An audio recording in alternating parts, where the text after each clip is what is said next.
CMS pushes Medicare ACOs to take on more risk. A study finds substantial growth in Medicaid managed care. And using an in-network hospital doesn't mean avoiding out-of-network costs. Welcome to This Week in Managed Care. I'm Laura Jost. CMS this week proposed overhauling the Medicare Shared Savings Program, saying that doctors and health systems are moving too slowly to take on risk, and Medicare is not saving enough money. Renaming the program Pathways to Success, CMS said it will phase out the current tracks and offer only two, basic and enhanced, which would call for ACOs to move to two-sided risk after just 2 years. Said CMS Administrator Seema Verma, "Paying for value rather than volume is not a new concept. The program has not lived up to the accountability part of their name." The Medicare Shared Savings Program was created in 2012 under the Affordable Care Act.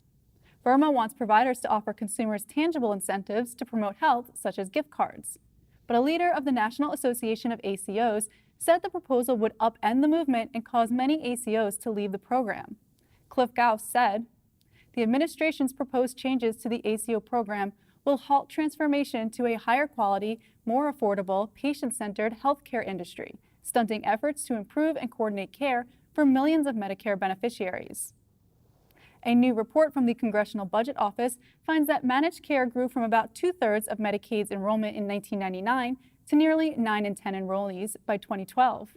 Managed care pays a fixed rate per person to organizations to cover all care, and the CBO speculated there's little room left for expansion. The report also found Medicaid expansion under the Affordable Care Act accelerated the growth in managed care. While most states expanded Medicaid managed care spending, 6 states did not. Most states made enrollment in managed care mandatory for some large groups of beneficiaries, and managed care expanded to some areas that were previously off limits, such as long-term and community-based services. Nearly 1 in 5 inpatient hospital stays includes a claim from an out-of-network provider, according to Kaiser Family Foundation. An analysis of medical bills from large employer plans from 2016 found that 7.7% of outpatient service days also included a claim from an out-of-network provider. When the out-of-network facility was an emergency room, the share was slightly higher. Out-of-network hospital bills have become a consumer issue in recent years because sometimes they are a surprise. While some patients may prefer an out-of-network provider for a scheduled service, in an emergency situation, the patient may not have a choice. The authors wrote, "In many instances, it is doubtful that enrollees could reasonably anticipate or control their use of out-of-network providers." A CVS Health white paper outlines how its pharmacy benefit manager, CVS Caremark, is using data from the Institute for Clinical and Economic Review, or ICER, to hold down costs and lower cost sharing for consumers.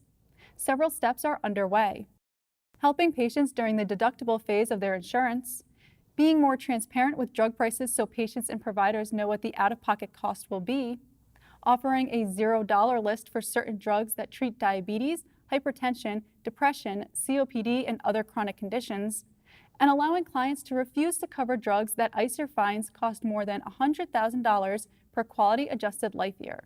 FDA breakthrough therapies will be excluded. Giving ICER a role in evaluating the value of therapies covered by Medicare is a proposal in the Trump administration blueprint for bringing down the cost of drugs. Finally, the current issue of the American Journal of Managed Care features a study from Cedars-Sinai Hospital System and Optum that studied what happened when alerts based on ABIM's Choosing Wisely program were built into electronic health record alerts.